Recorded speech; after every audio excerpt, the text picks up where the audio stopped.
Hello, नमस्ते दोस्तों, मैं हूँ आपका दोस्त प्रशांत कुमार।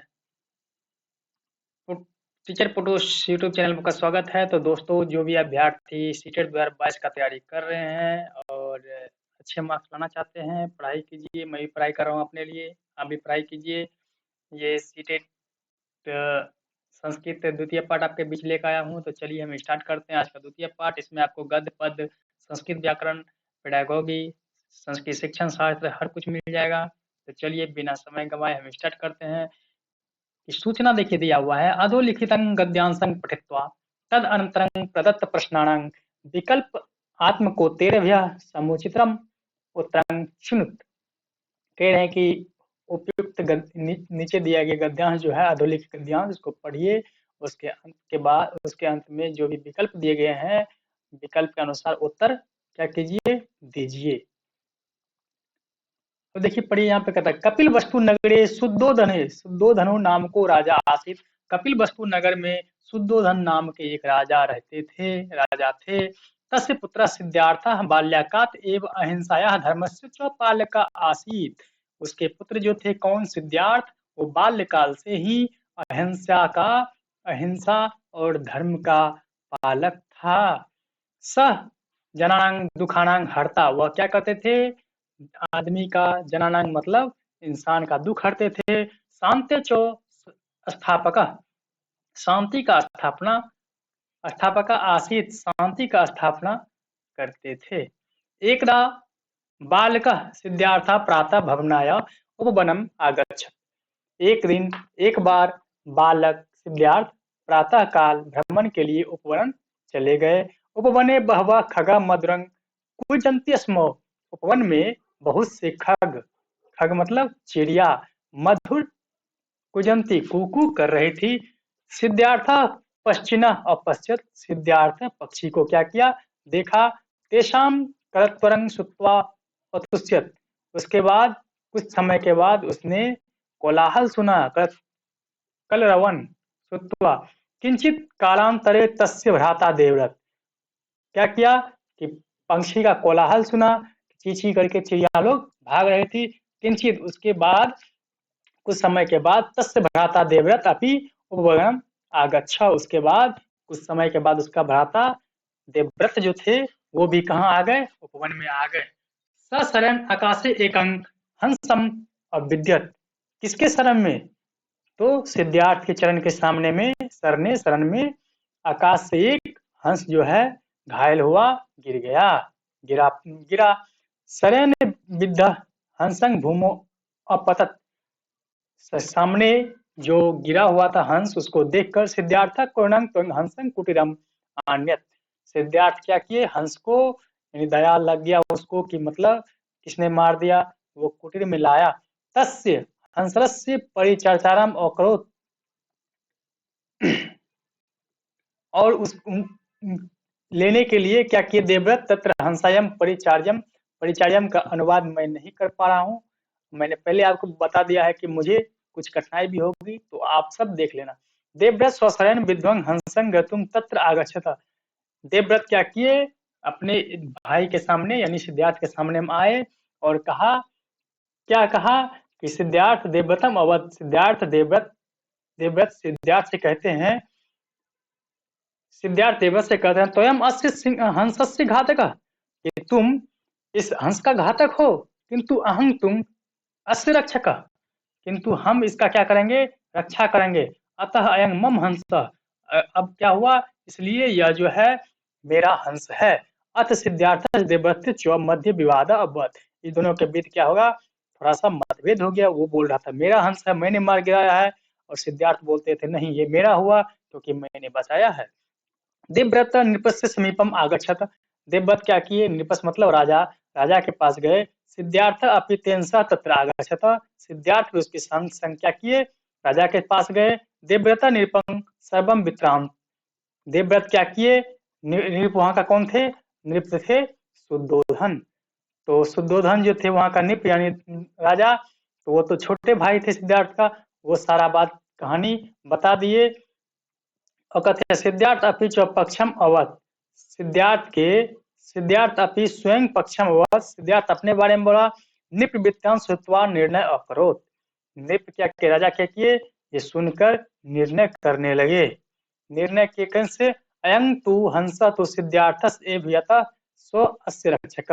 ये हंस किसका होगा, सिद्धार्थ का होगा, क्योंकि यह जो है इसका रक्षक है। उक्तम ही रक्षक भक्षकात् श्रेष्ठ, कि भक्षक करने वाले से रक्षक कौन कौन होते हैं, महान होते हैं। यत एव सिद्धार्थस्य एव इस हंस अस्ति, क्या किए, ये हंस जो है सिद्धार्थ का है। नृपस्य निर्णय सिद्धार्थ अति प्रसन्न अभवत। राजा का निर्णय सुनकर सिद्धार्थ क्या हुए, अति प्रसन्न हुए। तो चलिए आइए हम लोग आते हैं किस पे, अपने क्वेश्चन पे। गृहतुम अस्मिन पदे प्रत्यय अस्ति। अब कहते हैं कि गृहतुम में कौन सा प्रत्यय है, चलिए आप लोग बताइए। गृहतुम, गृहतुम में तुमुन प्रत्यय होगा। देखिए तुमुन प्रत्यय है, इसका सोल्यूशन आप भी देख सकते हैं प्रश्नवाद। गृहतुम इस पद में प्रत्यय है, स्पष्टीकरण। गृहतुम पद में तुमुन प्रत्यय है जो के लिए के अर्थ में प्रयुक्त होता है। तुमुन प्रत्यय किसके लिए प्रयुक्त होता है, के लिए। तो यहाँ देख लीजिए के लिए, गृहतुम अस्मिन पदे, तुमुन प्रत्यय किसके लिए होता है, के लिए के अर्थ में प्रयुक्त होता है। शब्द गृहीतुमुन, ग्रहण करने के लिए, गृहीतुमुन ग्रहण करने के लिए, विग्रह ग्रह जोड़ तुमुन यानी ग्रहण करने के लिए। अब देखिए सूत्र शब्दावली इस प्रकार नहीं समझ पाई जब तक थोड़ा सा नहीं आप लोग प्रैक्टिस कीजिएगा, क्योंकि मैं एक्स्ट्रा कुछ भी ये नहीं बताऊंगा जो कि आप लोग उसमें उलझन में पड़ जाओ। तो सिर्फ मैं देख लेता हूँ, आप लोग सिर्फ आप भी देख सकते हैं।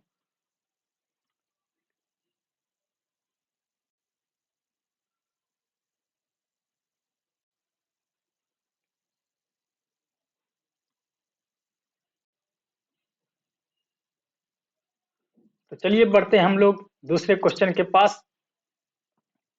विद्ध अस्मिन पदे प्रत्यय, विद्ध विद्या अस्मिन पदे प्रत्यय, विद्या के इस पद में कौन सा प्रत्यय है बताइए। मेरे हिसाब से, क्योंकि मेरा भी देख लीजिए आपको दिखाई दे रहा होगा मेरा भी गलत हुआ था, तो इस बार थोड़ा सोच समझ के मारना पड़ेगा आंसर का, क्वेश्चन का आंसर। तो विद्या अस्मिन पदे प्रत्यय वर्तते, विद्या सत्री, सत्री ही पहले मारे, देखिए कथा होगा। अब क्यों होगा थोड़ा सा इसको देख लेते हैं। विद्या में कौन सा प्रत्यय है, विद्या में कतः प्रत्यय है। तो विद्या इस प्रत्यय में है। स्पष्टीकरण में आते हैं, विद्या शब्द में व्यद धातु यानी बिंधना प्लस कतः लगा हुआ है। शब्द बिंध यानी बिंधा हुआ, विग्रह जो हो जाएगा व्यद प्लस तो।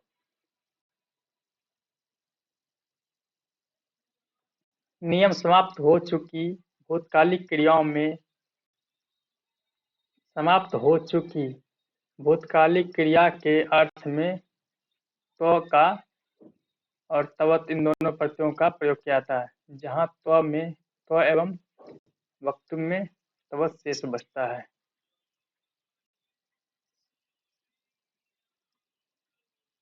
तो समझ गए, विद्या यानी बिंधा हुआ।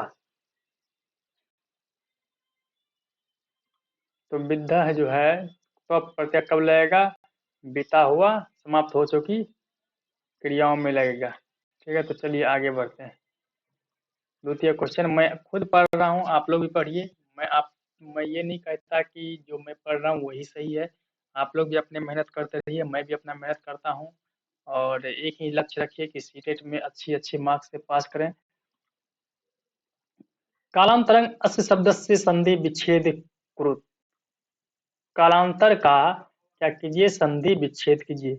काल जोड़ अनंतरं, कालात जोड़ अनंतरं।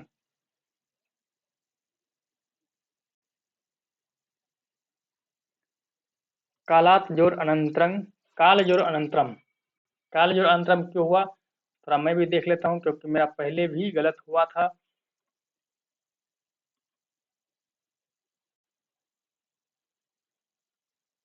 काल प्लस अंतरम, दीर्घ संधि हुई इसमें, काल प्लस अनंतरम दीर्घ संधि।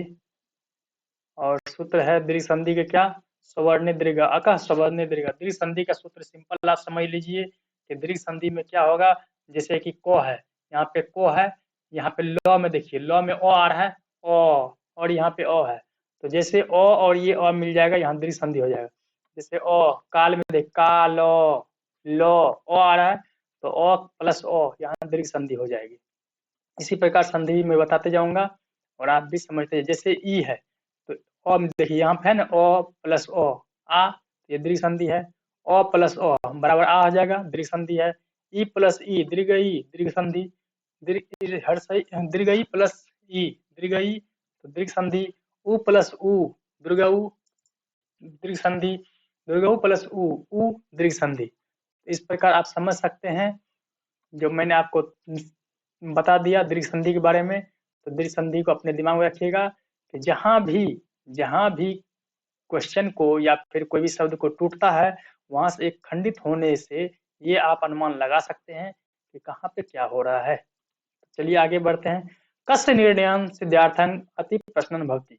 यहाँ पे देखिए अभी मैंने गद्यांश पढ़ा, गद्यांश में कहाँ है देखिए, ये समझिए कस्य निर्णयस्य सिद्धार्थ अति प्रश्न भवति स्म। यहाँ देखिए निर्णयं सिद्धार्थे अति प्रश्न अभवत, यहाँ देखिए निरपस्य निर्णयं, तो यहाँ पे डाल दीजिए निरपस्य।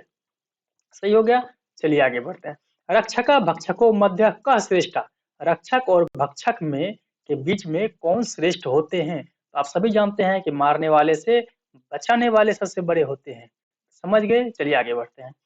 कस्य विवादस्य सिद्धार्थेन सह अभवत, यानी कौन सिद्धार्थ से विवाद करने के लिए आ गए।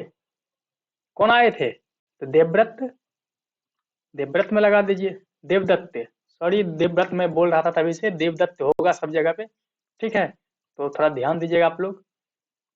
तो देवदत्त जो थे उससे सिद्धार्थ से विवाद हो गया, मतभेद हो गया। करुणा अस्मिन पदे वचनम अस्ति। करुणाया, अभी मैंने आपको बताया था कुछ दिन पहले अगले एपिसोड में कि पिछले एपिसोड में मैंने बताया था कि जैसे कि बालका बालको बालका एक वचन, देखिए प्रथमा विभक्ति में बालका बालको बालका, द्वितीय विभक्ति में बालका बालको बालका, बालकम बालको बालकान, बालकन बालकाभ्याम बालके, बालकाय बालकाभ्याम बालकेभ्यः, बालकात बालकाभ्याम बालकेभ्यः, बालकस्य बालकियो बालकानाम।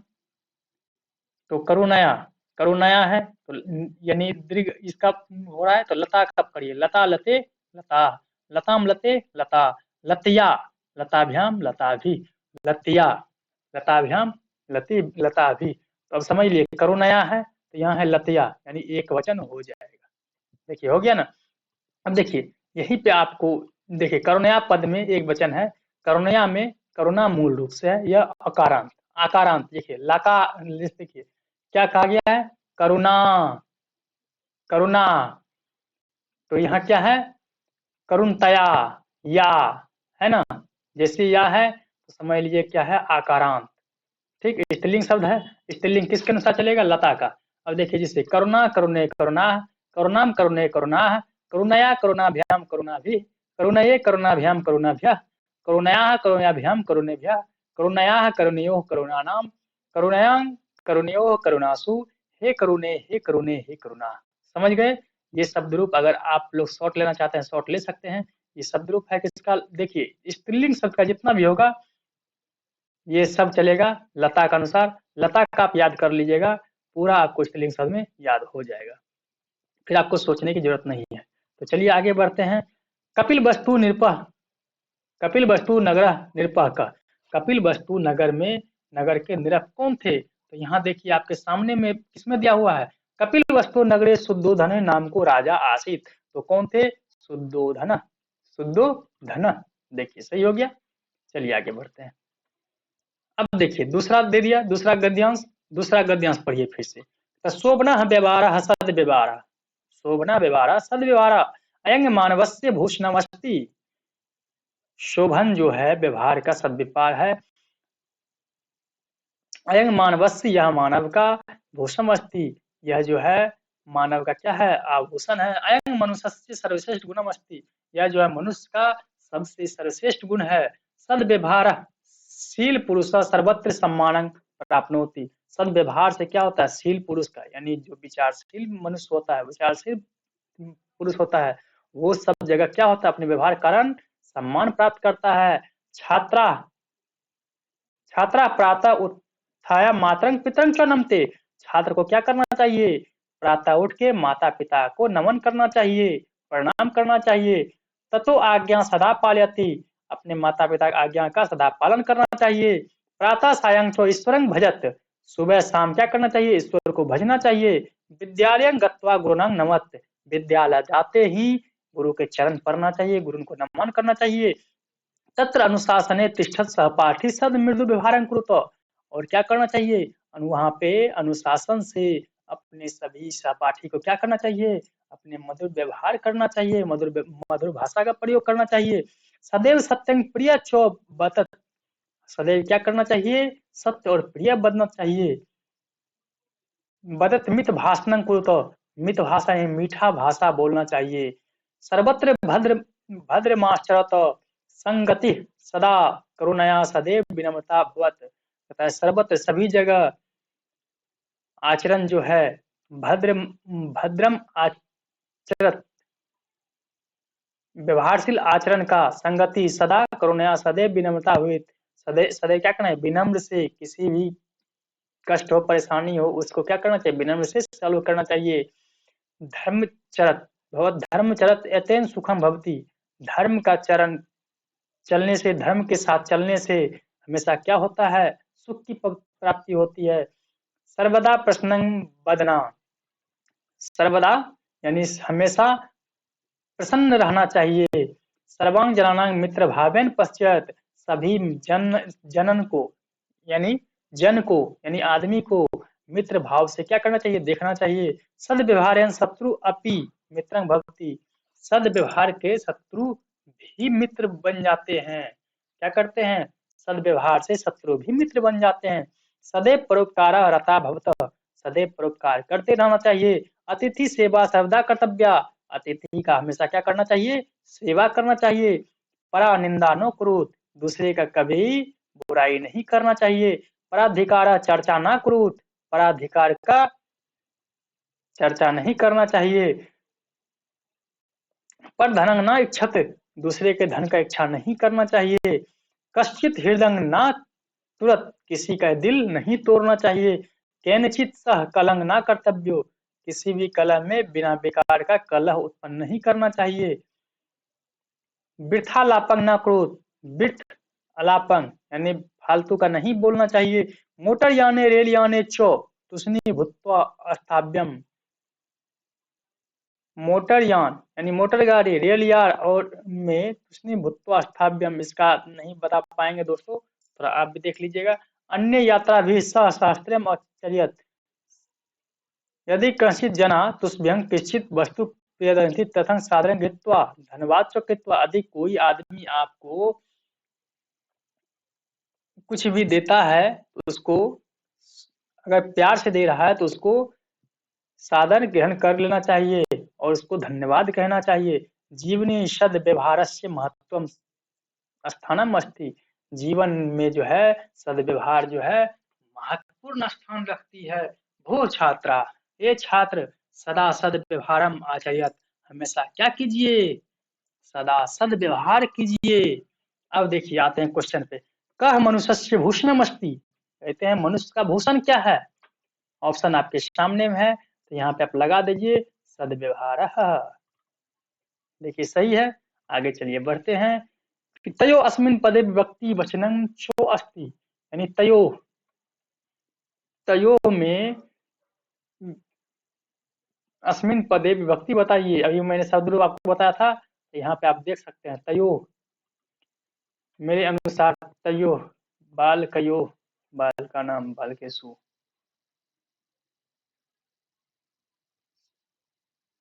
लता लते लता, लताम लते लता, लतिया लताभ्याम लता भी, लतायो। चतुर्थी, चतुर्थी द्विवचन, चतुर्थी एक वचन, देखिए जो होगा। देखिए षष्ठी द्विवचन है, अब कैसे यहाँ से आते हैं। तयो पद में षष्ठी विभक्ति द्विवचन है। यह तत् सर्वनाम शब्द रूप में षष्ठी और सप्तमी विभक्ति से द्विवचन से बनता है। अब कैसे, इसे देख लेते हैं। सह तोते, देखिए सह तोते, ताम तो तान, तेन ताभ्याम ते, तस्मे ताभ्याम तेभ्यः, तस्मात् ताभ्याम तेभ्यः, तस्य तयोः तेषाम, तस्मिन् तयोः तेषु। देखिए दोस्तों, बालकः बालको देखिए ये स्त्रीलिंग शब्द है।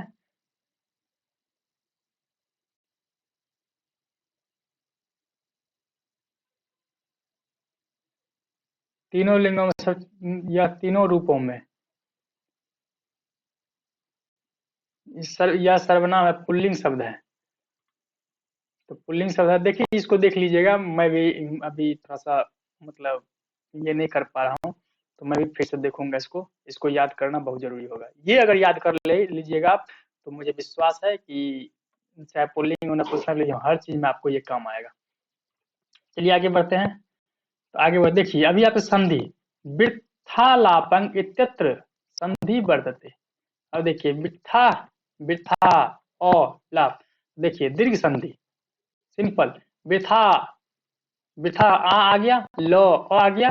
तब देखिए यहाँ पे देखिए आप, आपको जैसे मैंने बताया था, वृथा लापन, वृथा अलापन, यानी अंक का सवर्ण दीर्घ। आप बिना सोचे मार सकते हैं, यानी क्वेश्चन का आंसर लगा सकते हैं। चलिए आगे बढ़ाएं। तो मैं भी ये देख रहा हूँ कि मैं प्रैक्टिस भी कर रहा हूँ आप लोगों से बोलने से, या मुझे त्रुटि कुछ हो जाए तो आप लोग क्षमा के प्रार्थी तो हैं ही, क्योंकि मैं भी आपके छोटे भाई की तरह हूँ, पढ़ता हूँ, कोशिश कर रहा हूँ। बस आप लोगों का प्यार चाहिए कि मैं इसी तरह बोलने में अपने वाचन शैली को और सुधारूँ, ताकि आप लोगों से बात भी करूँ समय के अनुसार। और मैं माँ काली से यही प्रार्थना करता हूँ कि हम सभी छात्र एक साथ एक पठन पाठन के कार्य में स्थान स्थापित हो जाएं, एक जगह पकड़ लें। तो मेरी आशा है कि सब कोई बने और आगे बढ़े। मैं भी आप लोगों के साथ हूँ। अब यहाँ पे के सह स्नेह सहितं आचर्यत, के सह स्नेह सहितं आचर्यत, इसको समझिए। देखिए जैसे यहाँ पे पढ़े होंगे, तो यहाँ पे आप देखिए, यहाँ पे आप देखिए कि के सह स्नेह सहितं आचर्यत, अन्य यात्री भी, अन्य पशु भी, अन्य सुयात्री, अन्य मित्र। यहाँ देखिए, देखिए अन्य यात्री भी सह स्नेह से आचर्यत। देखिए पॉइंट कहाँ से उठाता है, इसको आपको देखना पड़ेगा। अन्य यात्री भी, देखिए सही हो गया। चलिए आगे बढ़ते हैं। कुत्र सद्व्यवहार से महत्वपूर्ण स्थानांक बढ़, कहता है किसका जो है सद्व्यवहार महत्व स्थान रहता है। तो यहाँ पे देखिए, अभी कुछ समय पहले मैंने देखा था, और अभी भी देखिए, इसको पढ़ने के बाद जो है, सदा सद्व्यवहारम आचर्यत, कुत्र सद्व्यवहार से महत्व स्थानांक वर्तते, जीवने। देखिए यहाँ पे सिंपल आप इतना समझ लीजिएगा, और यहाँ भी होगा, जरूर होगा, गद्यांश से लिया गया है तो होगा ही। चलिए देखते हैं।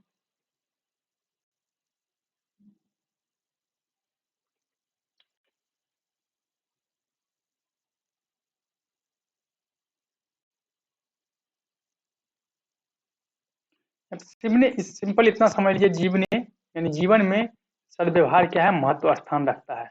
और यहाँ का देखिए दिया भी होगा, जीवने सद, गद्यांश में लिखित है, जीवने सद्व्यवहार से महत्वपूर्ण स्थान। अब यहाँ आप देख लीजिए, जीवने सद्व्यवहार कहाँ पे लिखा हुआ है।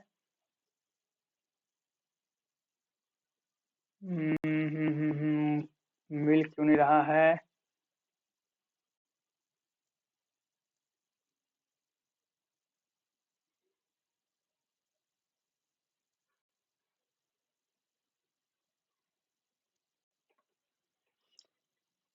देखिए आप लोग भी देखिए कहाँ पे है, जीवने सद्व्यवहार से, सद्व्यवहार से।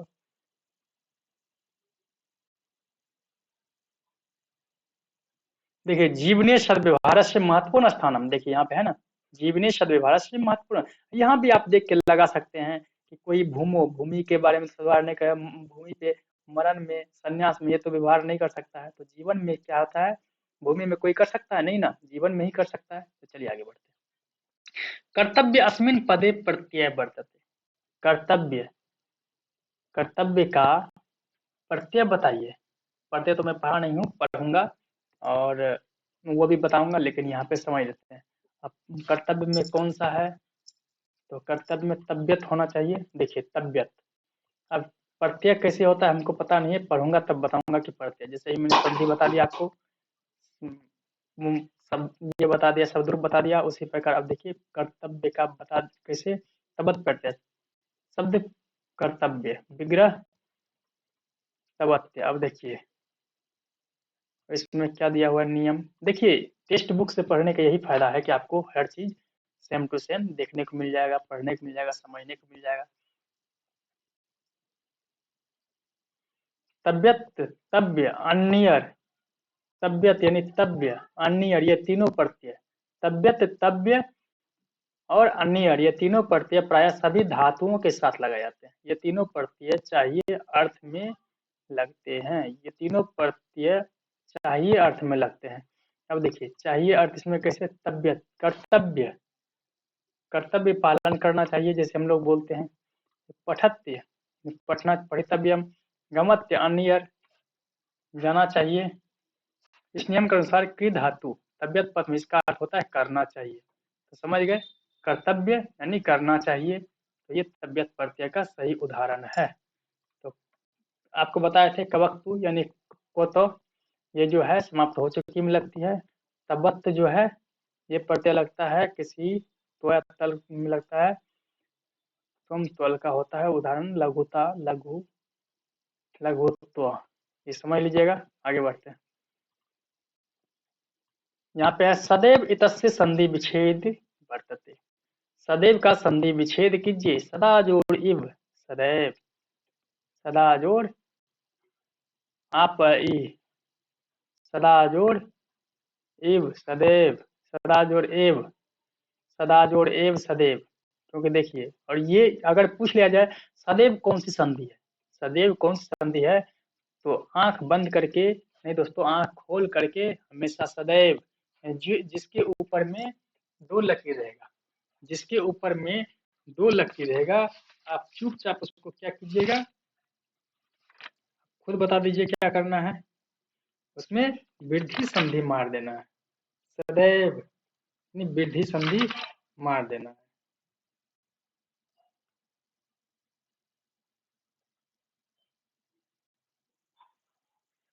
सदा जोड़ इव, सदा जोड़ एव सदैव। ठीक है, चलिए इसका विश्लेषण भी देख लेते हैं हम लोग। सदैव संधि सदा जोड़ एव होगा, या वृद्धि, देखिए यह वृद्धि संधि से हुई है। सदैव सदा जोड़ एव, आप समझ लीजिए। और वृद्धि संधि का क्या है, वृद्धि रो इची, यानी वृद्धि जब पद के अंत में ओ या आ हो, जैसे मुझे सदा और उत्तर पद प्रथम वर्ण हो ए या ओ, तो क्या होता है, देखिए ए ओ हो जाता है, तो ये वृद्धि संधि में हो जाएगा। चलिए आगे बढ़ते हैं, इतना ही समझिए। ठीक है, सदा जोड़ एव सदैव। अब आ गया आपका ये आपका आ गया पठन शास्त्र, यानी कहा जाए तो शिक्षा शास्त्र पेडागोगी। तो चलिए आज हम स्टार्ट करते हैं। स्टार्ट हो चुकी है और विश्लेषण करते हैं इसका। छात्राणां उत्कृष्ट लेखनं कर्तुं शिक्षकः कुत्र अधिकं ध्यानं ददाति यस्य महत्वं सर्वाधिकम्। यानी छात्र के उत्कृष्ट लेखन के लिए शिक्षक को क्या करना, अधिक ध्यान देना चाहिए। देखिए हस्ताक्षरम, व्याकरणम, अभिव्यक्ति, शब्दावली। बताइए क्या करना चाहिए। तो मेरे अनुसार से उत्कृष्ट लेखन के लिए अभिव्यक्ति, व्याकरणम, शब्दावधि, हस्ताक्षरम। चलिए लगाते हैं क्या होता है। देखिए अभिव्यक्ति, अभिव्यक्ति मेरा शंका था, डाउट भी था, अभिव्यक्ति होना चाहिए। और इसका अर्थ समझिए क्या कह रहा है। छात्रों को उत्कृष्ट लेखक बनाने के लिए, उत्कृष्ट लेखकान, लेखकान, उत्कृष्ट लेखक बनाने के लिए शिक्षक को कहाँ अधिक ध्यान देना चाहिए, जिसका महत्व सर्वाधिक है। तो अभिव्यक्ति, अभिव्यक्ति जो है बहुत ऐसे होते हैं दोस्तों, यही मैं अनुवाद नहीं कर पाता हूँ, तो इसके लिए मैं क्षमा प्रार्थी हूँ। क्योंकि संस्कृत 10वीं के बाद इतनी 10 साल के बाद जब तैयारी कर रहा हूँ तो कुछ तो दिक्कतें होगी। तो चलिए इसको, तो ये ध्यान देने योग्य बात है। क्या करना चाहिए, लेखक बनाने के लिए भाषा पर ध्यान देना आवश्यक है। एक सृजनात्मक शक्ति होना चाहिए, विचार विनिमय का साधन है। ठीक है, तो दोनों संबंध में विचारों का अभिव्यक्ति से है। भाव प्रकाशन, बोलकर या लिखकर भाव स्पष्ट करता है। भाषा का लिखित रूप हमारी समृद्धि घटक है। तो इस प्रकार जो भी होती है, तो अभिव्यक्ति लेखक बनाने के लिए सर्वाधिक महत्वपूर्ण है, जिस पर शिक्षक को ध्यान देना चाहिए। ठीक है, छात्राणां उत्कृष्ट लेखांकन कर्तुं शिक्षकः कुत्र अधिकं धनं ददाति, तो अभिव्यक्ति देखना चाहिए। तो भाषा शिक्षक ने छात्रेषु उत्साह सभेत एतदर्थम आस्यम अस्ति। भाषा शिक्षण में छात्र का यानी छात्रों में होने वाले उत्साह का आवश्यक क्या है? अस्त्रानुकाल विषय वस्तु प्रशिक्षित प्राध्यापक सहायक सामग्री सर्वम, यहाँ पर हो जाएगा सर्वम, ये सभी रहेंगे तभी तो बच्चे सीख पाएंगे। ये देखिए भाषा शिक्षण में छात्रों को उत्साह हो इसलिए क्या होना जरूरी है, समझ गए क्या क्या होना चाहिए? छात्रों के अनुसार क्या होना चाहिए? विषय वस्तु होना चाहिए, प्रशिक्षित अध्यापक होना चाहिए और सहायक सामग्री होनी चाहिए। जिस स्कूल में इतना होगा तो उस स्कूल के बच्चे कभी भी पीछे नहीं रहेंगे। तो हम लोग ये प्रण करते हैं कि जिस भी स्कूल में जाएंगे वहाँ पे जाने के पश्चात अपने उत्तरदायित्व का निर्वाह जरूर करेंगे। कोहलबर्ग महोदयस्य नैतिक विकास सिद्धान्तस्य परम्परागत स्तरेण सह संबंध सोपानम् अस्ति। यानी कोहलबर्ग महोदय के नैतिक विकास सिद्धांत के परंपरागत स्तर का यह संबंध सोपान है। तो कौन सा है? कोहलबर्ग का आत्मकेंद्रीय निर्णय, यांत्रिक सापेक्ष अभिमुक्ति, अभिमुक्ता, परस्पर एकरूपता अभिमुक्ता, सार्वभौमिक नैतिक सिद्धांतक अभिमुक्ता। तो आप समझ सकते हैं नैतिक विकास सिद्धांत है परंपरा, ये सार्वभौमिक सिद्धांत, परस्पर एकरूपता का सिद्धांत। अब देखिए क्या कर रहा है कोहलबर्ग नैतिक विकास सिद्धांत परंपरा स्तर संबंधित सोपान है कौन सा? तो यहाँ पर देखिए सोपान में क्या है, परंपरागत स्तर में परंपरागत है परस्पर एकरूपता अभिमुखता। ये तो मैंने एक दिन आपको सीडीपी में पढ़ाया भी था। इस प्रकार 6 स्तर उसने दिया था और 6 सोपान दिए थे, यानी 6 अवस्था और 3 स्तर में उसको डिवाइड किया था। तो इसको पढ़ने के बाद समझ में आ जाएगी। तो चलिए आगे बढ़ते हम लोग कि शिक्षक का छात्राणां स्वयं आकलन दृष्टित्वा, शिक्षक जो है छात्र का खुद आकलन करता है। सर्वे उत्कृष्ट पंचगुणानां संकलनं कर्तुम् आदिश्यत। एवं प्रकार छात्राणां स्वयं आकलन कुत्र प्रयुक्त। कहते हैं शिक्षक जो है खुद क्या कर रहे हैं, छात्र का आकलन कर रहे हैं और क्या करते हैं यानी सर्व उत्कृष्ट पंच गुण का संकलन भी कर रहे हैं। एवं प्रकार से छात्र स्वयं आकलन के आगे देखते हैं पत्राधने तेसंग पुस्तकं शिक्षकः टिप्पण मुक्त्या सर्वत्र।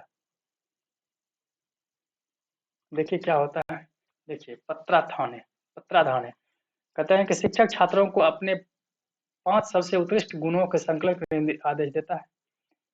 इस प्रकार के छात्रों का आकलन कहाँ किया जाता है, प्रयोग किया जाना चाहिए। पोर्टफोलियो कर रहा था पत्राधान क्या नहीं होता है, पत्राधान यानी पोर्टफोलियो। देखिए आज मुझे पता चला कि पोर्टफोलियो का हिंदी क्या होता है, पत्राधान। तो पोर्टफोलियो पत्राधान जितना पढ़ोगे दोस्तों, मैं वही बोलूँगा जितना पढ़ोगे उतना जानकारी हासिल होगी। तो पत्राधान यानी पोर्टफोलियो। तो पोर्टफोलियो में क्या होता है, प्राथमिक स्तर पर भाषा आकलन के लिए सर्वाधिक उपयुक्त उपकरण है क्या, पोर्टफोलियो। यह प्रपत्रों का संगठित और क्रमबद्ध संग्रह हो सकता है जो बच्चे द्वारा किसी विशेष समयांतराल में किया जाता है। अब जैसे देखिए प्रपत्र के संगठित और क्रमबद्ध संग्रह के रूप में पोर्टफोलियो बच्चों की भाषा का आकलन करते हुए उसकी क्रमशः प्रगति को संदर्भित करता है। भाषा के पोर्टफोलियो के प्रयोग द्वारा बच्चों की भाषा विकास से संबंधित निरंतर प्रगति का विस्तृत वर्णन किया जाता है। बच्चों की उत्कृष्ट कार्यों को उद्देश्यपूर्ण एवं व्यवस्थित रूप से संकलित कर सुरक्षित रखा जाता है। बच्चों की भाषा संबंधी आवश्यकताओं और समस्याओं को समझकर उपचारात्मक शिक्षण दिया जाता है। दोस्तों ये ऐसा नहीं है कि ये संस्कृत में ही पूछा जाएगा, ये आपको सीडीपी में पूछा जा सकता है, यानी किसी भी शिक्षण शास्त्र में आपको पूछा जा सकता है क्योंकि इसका नाम ही है शिक्षण शास्त्र। अब देखिए पत्राधान यानी पोर्टफोलियो में छात्रों के स्वयं का आकलन संकलन महत्वपूर्ण है क्योंकि इससे स्वयं के सीखने के बारे में जागरूकता विकसित होती है। छात्रों की उसके प्रगति का परीक्षण करने में सहायक होता है। शिक्षार्थी के रूप में सकारात्मक आत्म अवधारणा विकसित करने में सहायक होता है। शिक्षार्थी को यह समझाने में मदद करता है कि सीखने का प्रक्रिया और गलतियों की अनुमति है। यानी अगर आप सीख रहे हैं तो गलती कर सकते हैं। स्वतंत्र और सक्रिय शिक्षार्थी का विकास करता है। तो आप ये समझ सकते हैं कि इतना किस लिए क्या आता है, पोर्टफोलियो यानी पत्रधान। देखिए पत्रधान मैं समझ नहीं रहा था, इसलिए मैंने कंफ्यूजन में भी था। चलिए आगे बढ़ते हैं। बहुश्लोक कंठ कंठस्थीकरण कस्यांक परीक्षायाम अपेक्षित। बहुश्लोक कंठीकरण यानी बहुत से शब्दावली को कंठीकरण करने के लिए किसका परीक्षा उपेक्ष करना चाहिए? श्लोको परीक्षा, अंतराक्षी परीक्षा, वस्तुनिष्ठ परीक्षा, निबंध रूपी। तो देखिए यहाँ पे अंतराक्षी परीक्षा भी नहीं होगा, श्लोकी निबंध रूपी, अंतराक्षरी होना चाहिए, सही रहेगा। देखिए अंतराक्षरी सही हो गया, क्योंकि अंतराक्षरी परीक्षा ऐसा होता है बहुत श्लोक कंठीकरण किस परीक्षा को अपेक्षित है। देखिए अंतराक्षरी परीक्षा ऐसा होता है जिसमें कि काफी जो होता है संस्कृत में मूल्यांकन यह प्रक्रिया जिसमें कार्यक्रम की प्रभावशीलता तथा क्षमता पर आकलन किया जाता है तथा सतत विकास सतत मूल्यांकन का एक हिस्सा है परीक्षा। ठीक, अब देखिए बहुत श्लोक कंठीकरण इसको समझिए।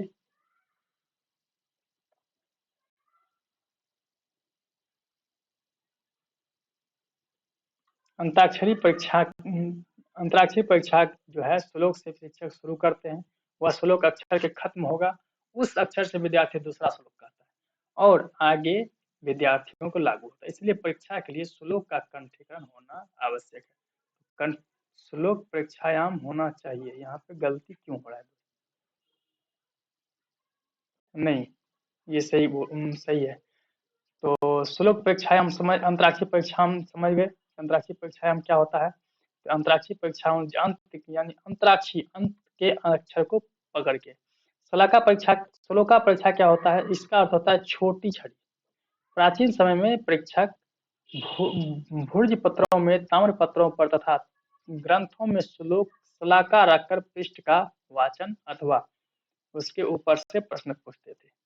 इसे शलाका परीक्षा कहते हैं। यह मौखिक परीक्षा है, इसमें श्लोक का कंठस्थ होना आवश्यक नहीं होता है। वस्तुनिष्ठ परीक्षा आप समझ रहे हैं, जिसमें कि 4 ऑप्शन होते हैं और निबंध रूपी जो आप लिख के आंसर दिया जाता है। तो इस प्रकार अंतराक्षरी परीक्षा क्या है? कंठीकरण के लिए उपेक्षित होता है। भाषा अधिगम भाषा अधिगमन संदर्भे केषां छात्राणां रतिः अस्तानुगुणं न दृश्यते तेषां कृते आवश्यकतानुसारं काचित् विशिष्ट पठन व्यवस्था आवश्यकता अनुभूते इदं किम् अस्ति? उपचारात्मक सिद्धांत सारणी का उपचारात्मक शिक्षण। देखिए हिंदी शब्दार्थ में नहीं कर पाया तो समझिए।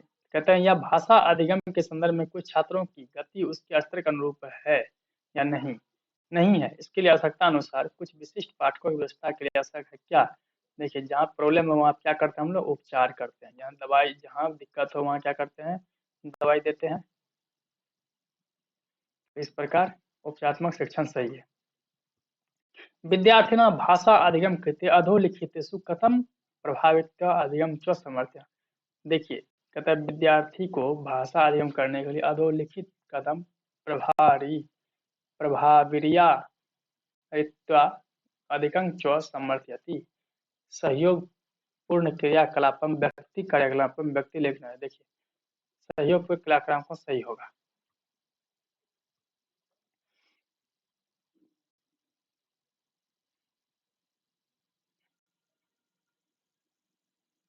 देखिए बहुत बड़ा है, आगे बढ़ते हैं।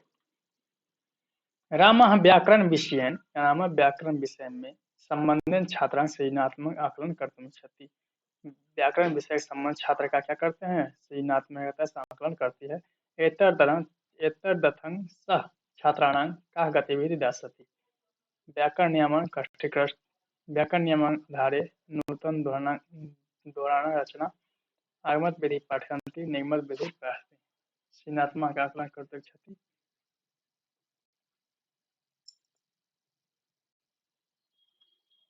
व्याकरण नियमन आगमन निगमन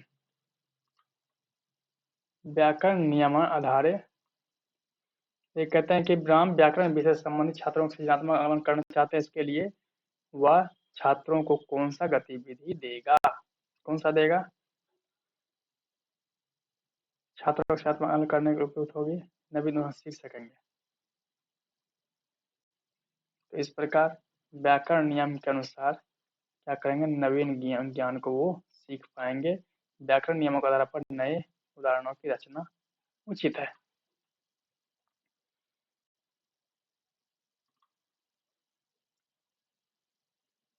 पठित पठित पाठस्य नूतन शब्दानां, पढ़े हुए पाठ में नवीन शब्द का अर्थानां अनुमानं कुर्वन्तुं छात्रान् उक्त्वा शिक्षकान् किं करोति। यानी नए पाठ पढ़ने के लिए नया शब्द जो होता है उसमें इसके अनुमान करने के लिए छात्र जो है छात्र और शिक्षक क्या करते हैं? छात्राणां संविधिसुपाय छात्राणां रुचि वर्धनां समय व्यतीते।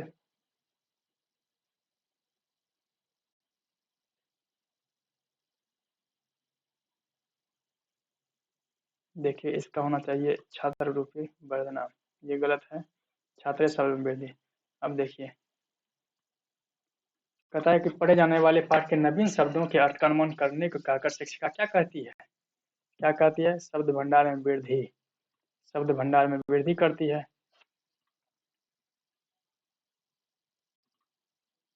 संस्कृत शिक्षणे शाब्दिक संप्रेषण साधन बढ़ती। संस्कृत शिक्षक का शाब्दिक संप्रेषण का साधन क्या होगा? चित्रम, पत्रम, संकेतम, किमनापि। बताइए आप लोग।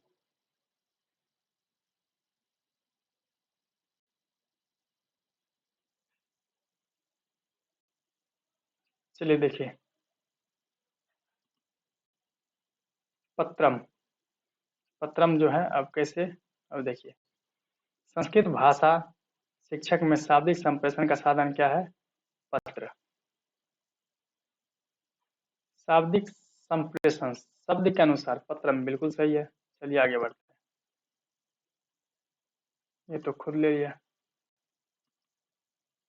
चलिए पाठ्य पुस्तक के पठाना मध्य उपस्थित चित्रम प्रयोगम कुतु चित्रम पाठक देख रहे हैं, समझिए आगे बढ़िए। आंसर क्यों लग रहा है ऑटोमेटिक?